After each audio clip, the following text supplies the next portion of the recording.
راس رسولوں پر اترتا ہے، پھر کسی امتی پر کیسے اترے گا؟ اور جو اس رخ کے اوپر چلے کہ ہمیں ہمارے پاس میں تو قرآن موجود ہے، لیکن ہم کو ذات مصطفیٰ اور محبت مصطفیٰ اور تعظیم مصطفیٰ اور دست مصطفیٰ کی ہم کو ضرورت نہیں ہے، بلکہ ہم قرآن کو لے کر ذات مصطفیٰ کو اتنا زیادہ اہمیت اور اتنی زیادہ اپنے لیے عقیدت کی چوکھٹ اور نارن پاک مصطفیٰ پر اٹکنے کو ہم تیار نہیں ہیں، بلکہ ہمارے پاس میں چونکہ اللہ کا کلام ہے، اس کے لیے وہاں رکے نہیں، رخ وہاں پر رکے نہیں، وہاں پر اپنے ماتھے کو ٹیکے نہیں اور وہاں اپنے آپ کو رکائے نہیں، اور جیسے ہی دین کا معاملہ آ جائے تو بڑی آسانی کے ساتھ میں کہہ دے کہ قرآن ہمارے پاس میں ہے، شریعت ہمارے پاس میں ہے۔ تو پھر ایسے ملحدین کا معاملہ اور ایسے گمراہوں کا معاملہ کہ مخلصانہ مشورہ یہ دیتا ہوں کہ قیامت کے میدان کے لیے اس سوال کی تیاری تم کر لینا، نظر دوسرے کی طرف میں مت کرو، بلکہ وابستگان خانقاہ محمدی تم اور میں بھی اپنے دل کا رخ صحیح کریں۔ اگر ہمارے دل و دماغ کے اندر یہی بات آتی ہے کہ ہم بھی تو پیر، ہم بھی تو مرید، ہم بھی تو خلیفہ اور ماشاءاللہ الحمدللہ، ہم بھی تو عالم، ہم بھی تو حافظ، اور ہم بھی تو دین کو جاننے والے، ہم بھی تو کتابوں کے پڑھنے والے، ہم بھی تو عقل مند، ہم بھی تو اسلامی لٹریچروں کا مطالعہ کرنے والے، ہم بھی تو تقریروں کے سننے والے، ہم بھی تو اسلامی لائبریریوں کے جاننے والے، تو پھر ایک سوال تم سے یہ ہوگا قیامت کے میدان میں، لمبے چوڑے سوال خدا نہیں کریں گے، صرف یہ سوال کریں گے اللہ تبارک و تعالیٰ ابھی بڑی ذات کے اندر میں سمجھائے گا، سمجھنے کی کوشش کرے گا کہ یا اللہ میں تیرے حکم کو پورا کر کے آیا ہوں، تیرے قرآن پر ایمان لایا ہوں، تیری کتاب کو میں نے قرآن مانا، اور میں نے تیری ذات کو ایک مانا اور ایکتا مانا، اور میں نے نماز پڑھی، میں نے زکوٰۃ دیا، میں نے حج کیا، میں دین پر چلا، شریعت پر چلا، اور میں تو بابا کے دہل اللہ تجھے راضی کرنے کے لیے ہر جگہ توحید کا علم بردار بن کر رہا۔ توحید کا کہ ہم اللہ کو مانتے ہیں، اللہ ہی کرتا ہے، اللہ ہی سے معاملہ ہے، اللہ نے قرآن دے دیا، باقی کسی اور کے معاملے کی کیا ضرورت ہے؟ تو ایسے ملحدین سے اللہ تبارک و تعالیٰ یہ کہے گا کہ تیرا زام اور تیرا گھمنڈ اور تیرا یہ تکبر میرے پاس میں فرعون کی فرعونیت سے زیادہ برا ہے، اس لیے کہ فرعون کو ہم نے دامن مصطفیٰ نہیں دیا تھا، اور اس کے سامنے ہم نے قرآن پاک کو نہیں رکھا تھا، ہم نے اولیاء کے نظاموں کو فرعون کے سامنے نہیں لایا تھا، وہ تو صرف ایک موسیٰ علیہ السلام تھے جس کو فرعون نے دیکھا تھا، لیکن ہو سکتا تھا کہ وہ فرعون بھی اپنے وقت کے اوپر، ہو سکتا نہیں خدا کا نظام ہے، لیکن تمثیلاً میں سمجھنے اور سمجھانے کی کوشش کر رہا ہوں کہ ممکن تھا ہوگا کہ اگر وہ دنیا کے لاکھوں اولیاء کی کرامتوں کو دیکھتا اور ان کے تصرفات اور خدا کی قبولیت اور مقبولیت کو ان اولیاء کرام کے دیکھ لیتا کہ ہندوستان میں ایک سلطان الہند ہے کہ وہ ان کے تصرفات نارن پاک مصطفیٰ کی وجہ سے یہ ہے کہ ایک بہتے ہوئے ٹھاٹے مارتے ہوئے ایک سمندر کو انہوں نے کوزے میں بھروا دیا، اور اپنے تصرفات کے ذریعے سے بے ایمانوں کو ایمان کی دولت عطا فرما دی، اور ادھر غوث العظم کا یہ معاملہ، ادھر سامر پاک کا یہ معاملہ، اور ادھر محبوب الہی نظام الدین اولیاء کا یہ معاملہ، لاکھوں اولیاء کی کرامتوں کو فرعون کے سامنے تو یہ چیزیں نہیں تھی نا، صرف ایک موسیٰ علیہ السلام کا معاملہ تھا کہ نہیں تھا؟ لیکن کتنا بڑا جرم ہوگا کہ کلمہ پڑھنے والا جس کے ہاتھوں میں قرآن ہے اور جو میرے مصطفیٰ کا کلمہ محمد رسول اللہ پڑھتا ہے، اور جس کے سامنے صحابہ کرام کی زندگیاں کہ جن کی زندگیوں کی واحد پہچان، خدا کی قسم صحابہ کرام کے زندگیوں کی واحد پہچان یہ کہ وہ اپنی آخری سانس مصطفیٰ کی خوشنودی کے دینے والے وہی صحابہ تھے۔ پھر ان لاکھوں صحابہ کے بعد تابعین اور تبع تابعین اور لاکھوں اور کروڑوں اولیاء، یہ سب کچھ تو اللہ نے انتظام فرعون کے لیے نہیں کیا تھا، تمہارے میرے لیے کیا کہ نہیں کیا؟ 15ویں صدی کے مسلمانوں کے سامنے کیا کہ نہیں کیا؟ جو جنون میں اور گمراہیت کے اندر میں جو دھوکہ دینے اور دھوکہ کھانے کے لیے جن کی زبانیں اس طرح سے چلتی ہے کہ صرف اللہ کو ماننا کافی ہے، اللہ کو ایک مان لو، تو اللہ تو دو ہونے کے قابل ہی نہیں، جو چیز تقسیم ہونے کی نہیں ہے۔ کتنی یہودی بات ہوگی، معاف کیجیے مجھے، ایک شریف اولاد کے لیے زیادہ ترغیب دینا شروع کر دے کہ دیکھ بیٹا تیری شرافت اس بات کے اندر میں، معاف کرنا میری عمر سے بڑے لوگ بھی ہوں گے، میری ماں بہنیں بھی مجھے معاف کرے، لیکن سمجھ میں آ جائے اس بات کے لیے عرض کر رہا ہوں، کوئی شریف اولاد ہے جو اپنے باپ کی وفاداری کے لیے اپنی جان کو دینے کے تیار ہو، لیکن اس اولاد کو کوئی یہ ترغیب دے کہ دیکھ بیٹا باپ کو ایک ہی ماننا، باپ کو دو نہیں ماننا، کتنی بری بات ہے۔ رب تو ہے ہی ایک، مسلمان کون ہے جو خالق کو دو مانے گا، رب کو دو مانے گا؟ پھر توحید کا چکر، توحید کے معاملات میں ڈر امت کو کیوں دیتے ہو؟ چکر توحید کا نہیں ہے، شیطانیت کا ہے وہ، کہ توحید کی آڑ میں میرے مصطفیٰ کی گستاخی دینا چاہتے ہیں، توحید کے نام کے اوپر گستاخ مصطفیٰ بنانا چاہتے ہیں، اور اللہ کے نام پر میرے مصطفیٰ سے امت کو کاٹنا چاہتے ہیں۔ اس لیے بڑے حسن و پیراوے کے ساتھ میں امت کو توحید کے اللہ کو ایک مانو۔ وہ مسلمان کا ہے جو اللہ کو دو مانے؟ کہاں ہے توحید کا معاملہ؟ وہ ہے ہی نہیں جو دو ہو نہیں سکتا۔ کوئی مانے گا؟ کوئی مرید ہے جو جیسے وہ اللہ ویسا میرا پیر بھی اللہ کہے؟ کوئی ایک ایسا ہے جو راجہ شبلی کو اللہ مانے؟ کوئی ایک بتا دے پوری 800 سالہ تاریخ میں جو غریب نواز کو اللہ کہا ہو؟ نہیں نا، ہو ہی نہیں سکتا۔ ارے یہ تو مسجدوں میں آنے والوں کا معاملہ ہے، لیکن جو گناہوں فسق و فجور میں کلمہ پڑھنے والا بھی، جس نے میرے آقا کا کلمہ پڑھ لیا ہو، ایک مرتبہ اس کا اثر یہ ہوگا کہ وہ جان کو دینے تیار ہوگا، لیکن اللہ کو ایک کے بجائے دو ماننے کو تیار نہیں ہوگا، نہیں مانے گا۔ تو جس کا ڈر ہی نہیں ہو سکتا اس چکر میں امت کو کیوں ڈالا جائے؟ کتنی بے وقوفی ہے۔ ساری توحید کی تنظیمیں، ساری جماعتیں، سارا لٹریچر بیکار ہے، عبث ہے، اس لیے کہ رب ایک ہے، وہ دو ہو ہی نہیں سکتا، اور جو دو مان لے وہ مسلمان ہو ہی نہیں سکتا۔ اور میرے آقا نے فرمایا کہ میں اپنی امت سے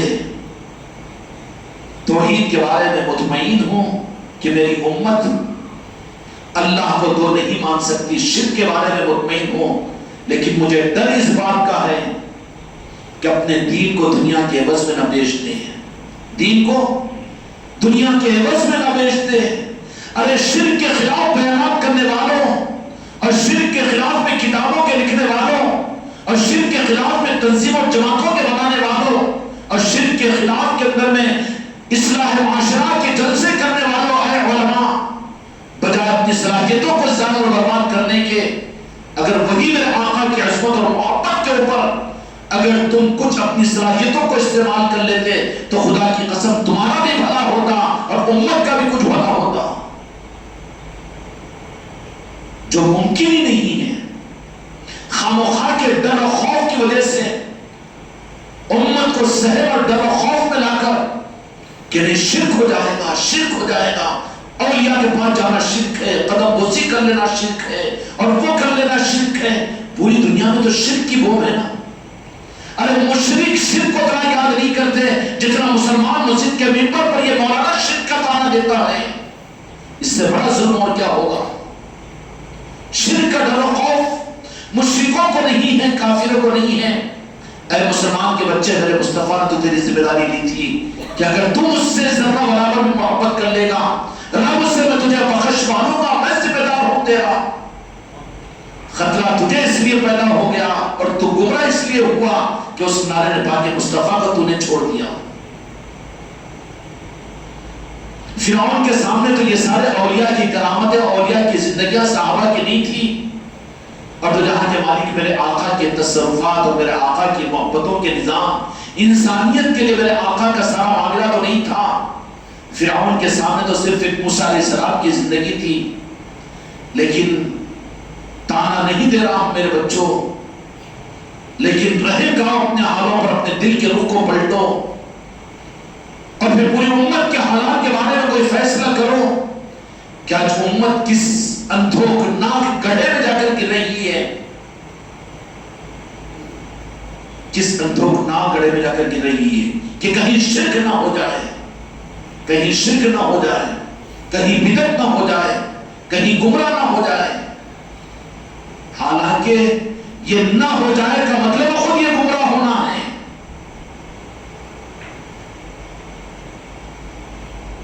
فرعون کے سامنے تو وہ سب کچھ نہیں تھا، لیکن ہمارے تمہارے سامنے تو سب کچھ ہے۔ اولیاء کی زندگیاں، صحابہ کی زندگیاں، اور میرے آقا دو جہاں کے مالک کی حیات مبارکہ، اور پھر وہ کہ میرے آقا کو اللہ تبارک و تعالیٰ نے میرے آقا کی چاہت پر امت کے لیے، امت کے درمیان میں باقی رکھا ہے۔ ہر نبی کے بارے میں اللہ نے نہیں فرمایا کہ ہم قیامت تک ان کی امتوں کے درمیان میں اب اس نبی کو رکھیں گے، لیکن جب میرے آقا کے دنیا سے پردہ فرمانے کا وقت ہوا تو اس وقت میں اللہ تبارک و تعالیٰ نے پوچھا کہ میرے محبوب ظاہری طور پر آپ کو تو اپنی امت کے درمیان میں سے میں بلا لوں گا، تو کہا کہ یا اللہ میری تمنا یہ ہے کہ میری امت کو زمین پر چھوڑ کر میں ان سے غائب ہو جاؤں۔ کہا کہ نہیں، اس کا انتظام تو اب صرف آپ نظروں سے پردوں میں ہو جائیں گے، لیکن قربان جائے اللہ رب العالمین کی ذات پر، قربان جائے اللہ رب العالمین کی ذات پر، اللہ تبارک و تعالیٰ نے فرمایا کہ ایمان والو ہم نے اپنے محبوب کو مومنین کی جانوں سے قریب رکھا ہے۔ کہاں ہے میرے مصطفیٰ؟ قرآن پاک میں اللہ تبارک و تعالیٰ نے فرمایا، کیا فرمایا؟ کہ میرے محبوب آپ فرما دیجیے آپ مومنین کی جانوں سے زیادہ قریب ہیں۔ حاضر و ناظر کی چکری ختم ہو جائے گی نا؟ کتنا الجھا دیا امت کو گمراہ کرنے کے لیے کہ اللہ حاضر و ناظر ہے لیکن مصطفیٰ نہیں، نعوذ باللہ نعوذ باللہ۔ قرآن مجید میں اللہ تبارک و تعالیٰ نے فرما دیا کہ میرے محبوب آپ فرما دیجیے انفسکم کہ مومنین کی جانوں سے زیادہ قریب ہے۔ مومنین سے فرمایا، مسلمانوں سے نہیں فرمایا۔ مسلمان ان کے دل میں چونکہ عشق رسول نہیں ہوتا تو میرے مصطفیٰ وہاں پر موجود نہیں رہتے۔ اب وہ تو اپنے اسلام میں بھٹکتا رہتا ہے، اسلام کے نام پر گمراہ ہوتا رہتا ہے کہ مجھے اللہ سے مطلب ہے، میں اللہ کو راضی کر لوں گا۔ اللہ یہ کہہ رہا ہے کہ اپنے دل کے اندر میرے محبوب کی محبت کے ذریعے سے میں تجھے، میں رب ہونے کی حیثیت سے میرے بندے اپنے محبوب کو تیری جان سے قریب میں نے کر دیا ہے مومنین کے لیے۔ اب تو مسلمان مومن بننا چاہتا ہے تاکہ وہ انعام کا تو مستحق بن جائے کہ اللہ نے قرآن مجید نے فرما دیا کہ میرے محبوب آپ فرما دیجئے کہ میں مومنین کی جانوں سے زیادہ قریب ہوں۔ جان قریب رہتی ہے کہ دور رہتی ہے؟ آنکھ دور، ناک دور، زبان دور، ہاتھ پیر دور ہے کہ نہیں؟ لیکن جان کا مطلب یہ ہے کہ ہر رونگٹے کے اندر میں جان رہتی ہے۔ ناخن کو زیادہ نیل کٹر سے کاٹ دو تو چیخ مارتا ہی، کیوں کہ جان ہے اس ناخن کے اندر میں۔ تو اللہ نے قرآن مجید کے اندر فرما دیا کہ میرے محبوب آپ فرما دیجئے کہ میں مومنین کی جانوں سے زیادہ قریب ہوں۔ تو کتنا بڑا ظلم اور گمراہیت کی بات ہوگی کہ اللہ نے قرآن مجید میں فرمایا کہ میرے مصطفیٰ مومنین کی، مسلمانوں کی نہیں۔ ہم مسلمان اس کے لیے شک ہوتا ہے۔ اے خانقاہ محمدی والوں، میرے مریدوں اور مریدان اور خلیفاؤں، تم مسلمان ہو بھی مومن بننے کی کوشش کرو۔ مسلمان ہیں اس کے لیے تم یہ سمجھ رہے کہ ہمارے مصطفیٰ بھی مدینہ پاک میں ہے اور ہم کو پھر ان تک پہنچانا پڑتا ہے اور ہم کو انہیں دیکھنا پڑتا ہے۔ وہ کبھی بشارت میں آ کر ہم کو اپنا جلوہ بتا دیتے ہیں، ابھی مسلمان ہو تم۔ اگر محنت کر کے مومن بن جاؤ تو اپنی جان سے زیادہ قریب میرے مصطفیٰ کو سمجھنا شروع کرو گے۔ اور یہ بات صوفیہ کی نہیں ہے، قرآن پاک کی بات ہے، حق ہے یہ۔ اللہ نے فرمایا کہ مسلمانوں سے نہیں، کیوں کہ مسلمان اس کے جسم سے اسلام کا تعلق ہے، قلب سے نہیں ہے۔ قلب نیت کا گہوارہ ہے، اور نیت کا مرکز قلب ہوتا ہے. اسلام ظاہر ہوتا ہے جسم پر اور ایمان کا مرکز ہے قلب. اور قلب کے اندر میں جب میرے آقا کی محبت آ جاتی ہے تو اللہ تبارک و تعالیٰ پھر اس کے قلب کو قلب مومن قرار دیتے ہیں. قلب مومن. اور قلب مومن جب ہو جاتا ہے اور جب مسلمان اپنے دل کو تیار کر کے قلب مومن بنانے کی کوشش کرتا ہے، حدیث پاک میں اللہ تبارک و تعالیٰ فرماتا ہے، حدیث قدسی ہے، قلب المومن عرش اللہ. فرمایا کہ وہ عرش کی طرح سے چمکدار اور عرش کی طرح سے اس قابل ہوتا ہے کہ عرش کی اصل مسند میرے مصطفیٰ کی مسند ہے. جو مسلمان اپنے قلب کو تیار کر کے پاک و صاف کر لیتا ہے تو پھر رب العالمین بطور اس قلب مومن کے اوپر میرے مصطفیٰ کو عطا فرما دیتے ہیں. پھر میرے مصطفیٰ اس قلب مبارک پر جلوہ افروز ہو جاتے ہیں. کیا ہو جاتے ہیں؟ جلوہ افروز ہو جاتے ہیں. اور وہ قلب مومن نہیں بلکہ وہ مدینہ بن جاتا ہے. پھر وہ جب دل مدینہ بن جاتا ہے تو پھر زبان سے بولنے کو بھی تو مدینے کی بات چاہے گی، سننے کو بھی تو وہی چاہے گا، دیکھنا بھی تو وہی چاہے گا، سمجھنا بھی تو وہی چاہے گا. اس کے علاوہ کی کوئی بات پر دل لگے گا؟ دل لگے گا؟ یاد مصطفیٰ کے علاوہ جس کا قلب مومن بن چکا ہو اس کی پہچان کیا؟ کہ پیر سند دے گا یہ بات نہیں ہوگی، بلکہ اس کا دل جب قلب مومن بن جائے گا، کچھ بولنا چاہے گا تو میرے آقا کی بات، اور کچھ سننا چاہے گا تو میرے آقا کی بات، اور کچھ سوچنا چاہے گا تو میرے آقا کی ذات. گویا کہ وہ اپنے قلب کو نارن پاک مصطفیٰ میں ڈالا ہوا رہتا ہے. ہو سکتا ہے کہ مسلمان کعبے کی طرف میں جھک کر نماز پڑھے، لیکن قلب مومن جو ہوتا ہے وہ نارن پاک مصطفیٰ میں ہوتا ہے. کہاں ہوتا ہے؟ مومنین کی اصل جگہ، مسلمانوں کی جگہ ہے، مسجد ہے، کعبہ ہے، بازار ہے، گھر ہے، دنیا ہے، دنیا کے نظام ہے. لیکن مومن کی جگہ، اس کے دل کے رہنے کی جگہ وہ صرف نارن پاک مصطفیٰ ہے. نارن پاک مصطفیٰ ہے. یہ مومن کی پہچان ہے. اللہ تبارک و تعالیٰ ہم کو تم کو توفیق عطا فرمائے. سوال یہ پیدا ہوتا ہے کہ اس قلب کو قلب مومن ہم کیسے بنائیں؟ اس کے لیے سب سے پہلے بات یہ آتی ہے، اللہ تعالیٰ فرماتا ہے کہ اپنے دل کو پاک کرو، قلب کو پاک کرو. مہمان کو بلاتے ہو تو پہلے گھر کو صاف ستھرا کرتے ہو کہ نہیں کرتے ہو؟ یہ میں نے پوچھے باسی گھر کے اندر مہمان کو بلائیں گے؟ نہیں، صاف کریں گے. اس کے لیے کیسے صاف ہو قلب ہمارا کہ قلب مومن بن جائے، جہاں پر میرے مصطفیٰ کی جلوہ گری ہو جائے. اس کے لیے قلب کی صفائی سب سے پہلا عنوان ہوتا ہے. اب اس عنوان کے لیے اللہ تبارک و تعالیٰ نے کیا کہا؟ اب قلب کیسے صاف کریں؟ قلب کے صاف کرنے کے لیے اللہ تبارک و تعالیٰ نے قرآن مجید کے اندر صرف ایک عمل دیا ہے. ایک عمل دیا ہے، وہ اللہ کا اپنا ذکر ہے. الا بذکر اللہ تطمئن القلوب ولذکر اللہ اکبر. ذکر، اللہ کا ذکر. جب آدمی ذکر کے نظام میں اپنے آپ کو چلاتا ہے، رسم کا ذکر نہیں، عادت ہو گئی ہے نا جی، ذکر کی وجہ سے تو 15 منٹ ذکر کر لیا، ہو گیا بس، ذکر ختم. نہیں پر گھر میں نہیں، اپنے گھر کی خانقاہ میں نہیں، پھر ذکر کا کوئی نظام نہیں، تراویح میں بیٹھے ہوئے تو ذکر نہیں، اور قلبی ذکر کی فکر نہیں، بلکہ کیا فارمیٹیز پورا کرنا ہے. جہاں میں خانقاہ کو مغرب کے بعد چراغی کا عمل، اس کے بعد 5-10 منٹ ذکر، ایسے عشاء کے بعد ذکر کی مجلس بھی، تو نعتیں بیان، اس کے بعد پھر بس 5-7 منٹ ذکر کر، چلو چلو جلدی کرو ذکر، بات ختم ہوگی. کہاں ہے یہ ذکر؟ قلب سے اتنا مانوس ہو جائے. ذکر کیا ہے؟ ذکر دل کی غذا ہے، ذکر روحانیت کی غذا ہے، قلب کی صفائی کا ذریعہ ہے ذکر. اور ذکر انفرادی ذکر ہے، زبان کا ذکر ہے، قلب کا ذکر ہے، مجمع کا ذکر ہے، جنگل کا ذکر ہے، ترائیوں کا ذکر ہے. ذکر مصطفیٰ بھی ذکر خدا ہے، ذکر خدا بھی ذکر خدا ہے، قرآن کی تلاوت بھی ذکر ہے. سمجھ گئی؟ اس ذکر کا ذوق ہم نے تو ذکر کو کھینچ کھانچ کر کہاں پر لا کر رکھ دیا. خانقاہ میں جائیں گے، چراغی کا عمل ہوگا، اس کے بعد میں ذکر، وہ بھی جن کو توفیق ملتی ہے روزانہ، ورنہ ذرا اس سے بھی بچیں گے، بعد میں عشاء کے بعد کے ذکر میں چل جائیں گے، پھر چھٹی کا 24 گھنٹے تک نہیں. یہ قلب مومن کی پہچان نہیں ہے.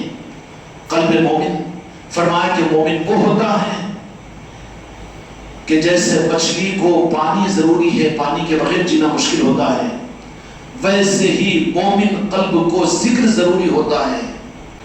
اس کے لیے نظام خانقاہ محمدی کی صورت میں ذکر کی طرف میں رخ کو موڑنے کے لیے کہ روزانہ اپنی اپنی خانقاہوں کے اندر میں چراغی کے عمل میں پہنچو اور مغرب کے بعد کے ذکر میں رہا کرو، اور ذکر کے بعد میں پھر جو کچھ اعمال چلتے ہیں اعمال میں عوابین بھی ہے، اس کے بعد میں پھر تعلیمات کی مجلس بھی ہے، عشاء کی نماز ہے، پھر عشاء کی نماز کے بعد میں گھروں پر جو ذکروں کی مجلسیں ہوتی ہیں ذکروں کی مجلسوں کے لیے جاؤ. یہ کام کن کو دیا جائے گا؟ ان مسلمانوں کو دیا جائے گا جن کا انتخاب اور جن کے لیے اللہ نے عرش پر مومن بنانے کا ارادہ کیا ہے. ورنہ اسلام ہی کے اندر مسلمان بن کر اٹکتے رہ جاؤ گے. نماز پڑھ لیے نا، ہاں 10 منٹ کا ذکر بھی تو کر لیے نا، اور پھر اتوار کو جا کے اجتماعی مجلس میں بھی تو شریک ہو جاتے نا. اٹکا دیا گیا اسلام کے اندر میں، عرش پر اللہ تعالیٰ کے پاس ہے، مومن بنانے کا فیصلہ نہیں ہوا.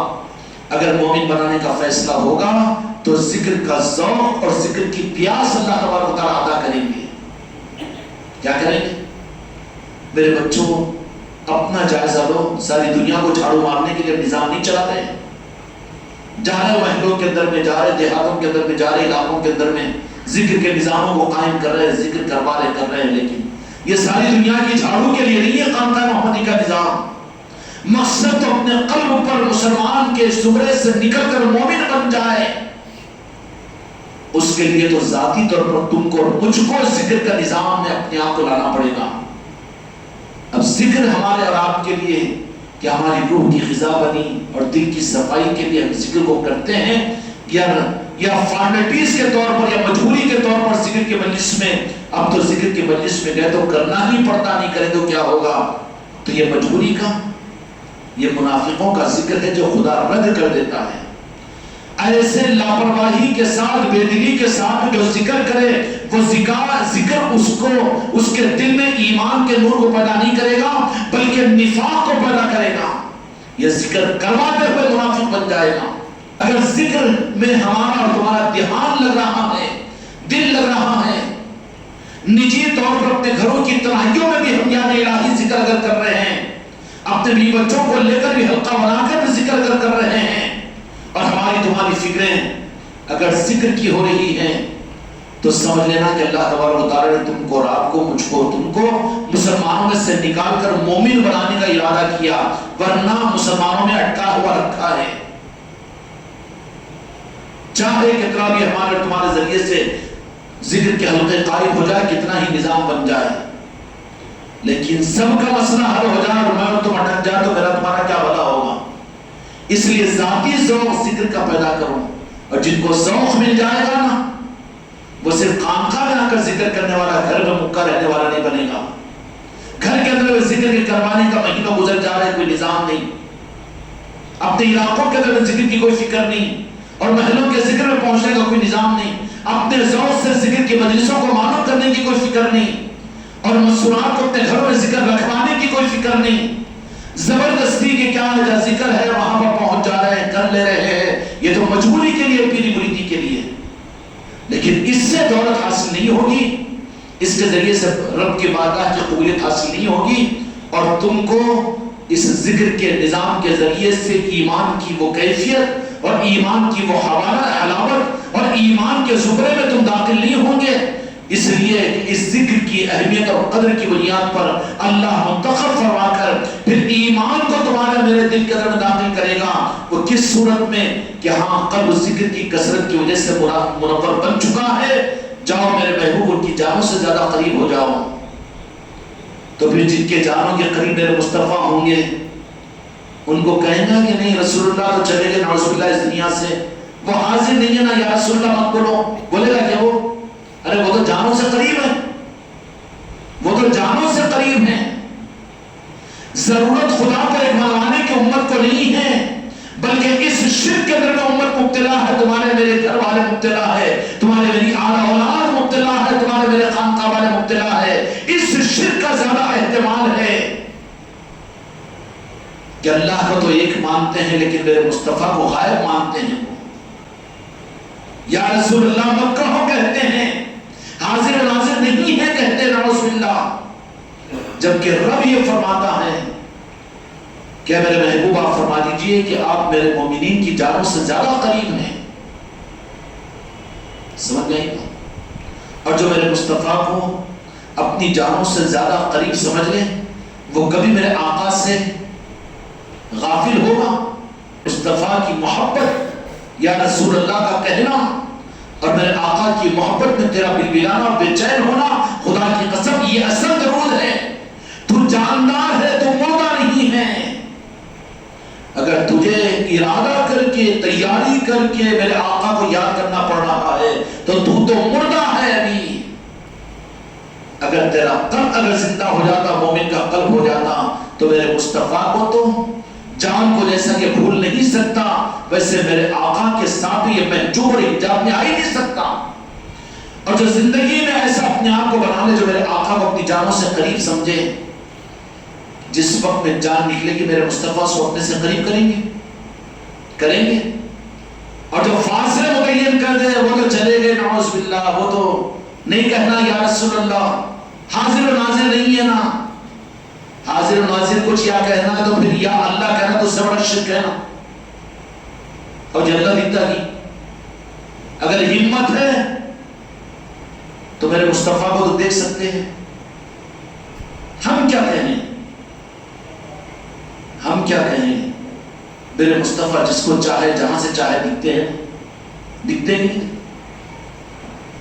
بازو کے بھائیوں کے دیوبند والوں کی مثالیں دو ہیں، ان کی کتابوں کے اندر یہ واقعہ لکھا ہوا ہے.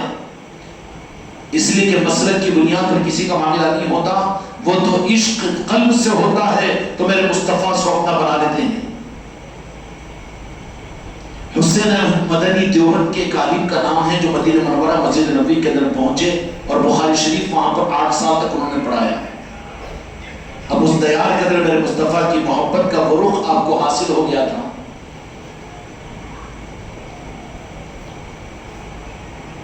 نگاہ کرم ہوئی تھی تو عرب طالب علموں کے سامنے ایک مرتبہ عرب کے طالب علم ان کے سامنے بیٹھ کر بخاری شریف کی ایک حدیث پر بحث کرنا شروع کی ہے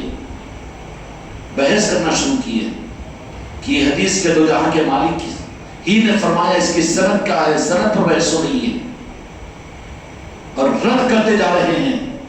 دیوبند کی کتابوں میں لکھا ہوا ہے واقعہ، سند میرے پاس موجود ہے، شک کرنے کی ضرورت نہیں. جب بات بہت چونکہ عشق مل چکا تھا، اچھا ملنے کے بعد میں موت تک سنبھالنا بھی ضروری ہے. مل تو گیا لیکن بعد میں پھر بدعقیدے ہو گئے تو پھر یہ دل کے تار ٹوٹنے میں دیر بھی نہیں لگتی. اور میرے آقا کا معاملہ اور رب کا معاملہ مسلک و جماعت کی بنیاد پر نہیں ہوتا، بلکہ ہر ایک کے قلب اور دل کی بنیاد پر ہوتا ہے. تو جب بحث کی عرب طالب علموں نے کہ آپ اس وقت اتنا حتمی طور پر کیسا کہہ رہے ہیں کہ دو جہاں کے مالک نے فرمایا، کہا کہ بالکل فرمایا، حق و سچ ہے. تو کہا کہ نئے دلائل دو اس کے لیے دلائل دیتے چلے گئے. ایک وقت وہ آیا کہ میرے آقا کی نگاہ کرم بھی مدینے والوں کی، جہاں روضہ مقدس سے مدینہ منورہ کے اس کے سامنے بیٹھے ہوئے تھے، درس دے رہے تھے. تو کہا کہ تم لوگ نہیں مانو گے، اعتماد نہیں کرو گے، کیا تم میرے آقا دو جہاں کے مالک کی زبان مبارک سے سن کر تو یقین کرو گے نا؟ تو کہا کہ یہ ممکن ہے. کیوں ممکن نہیں ہے کہ آپ پوچھو؟ جیسے ہی عرب شاید 8 شاگرد تھے وہاں پر، حسین احمد مدنی ہے دیوبند کے، مدینہ منورہ میں مسجد نبوی کے اندر میں درس دے رہے ہیں. کہا کہ آپ پوچھو اور دل کی آنکھ سے دیکھو روضہ مقدسہ کے سامنے. تو 8 عرب طالب علموں نے یہ تصدیق کی کہ ہم نے دیکھا کہ جہاں کے مالک نے اس حدیث کی سند دی کہ میں نے خود ارشاد فرمایا ہوں. میرے مصطفیٰ تو دکھ سکتے ہیں، اے توحید والوں بتاؤ خدا کو بتا سکتے ہو کیا تم؟ لیکن غلامان مصطفیٰ، عاشقین مصطفیٰ، میرے مصطفیٰ چاہیں گے تو اپنے غلاموں کی بات کی لاج رکھ کر دکھ بھی سکتے ہیں۔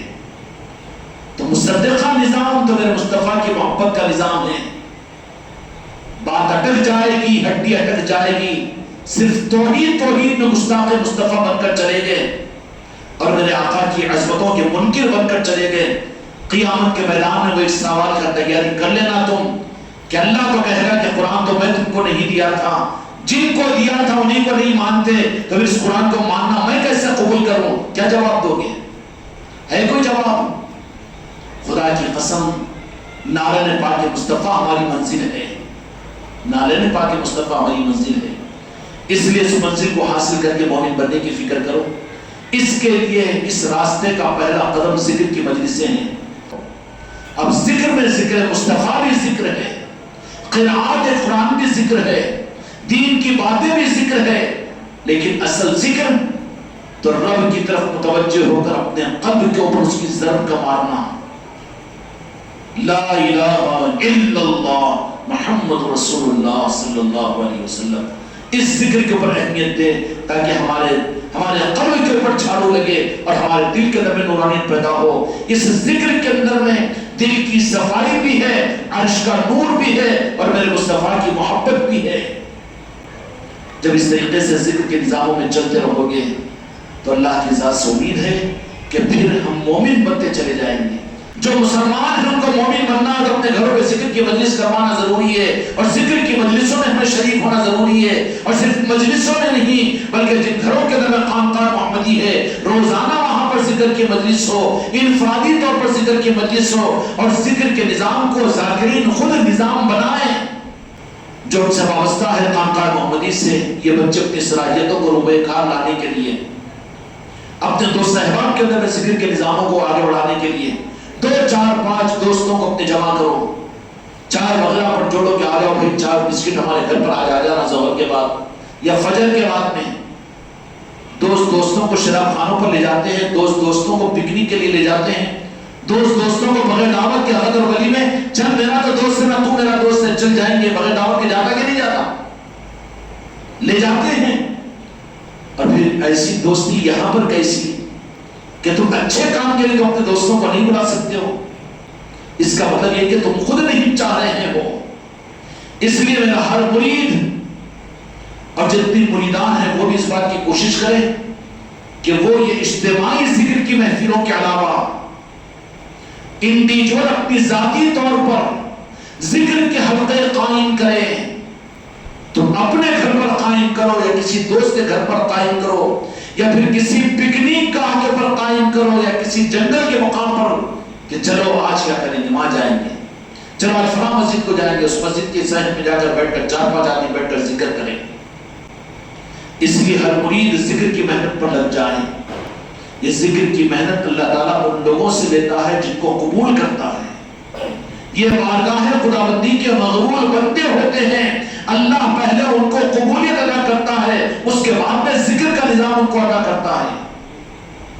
نماز پڑھنے کے بعد میں نماز قبول ہوگی نا، لیکن واحد کمال ذکر ایسا ہے کہ پہلے اللہ قبول کرتا ہے، بعد میں اس کو ذکر کی توفیق دیتا ہے۔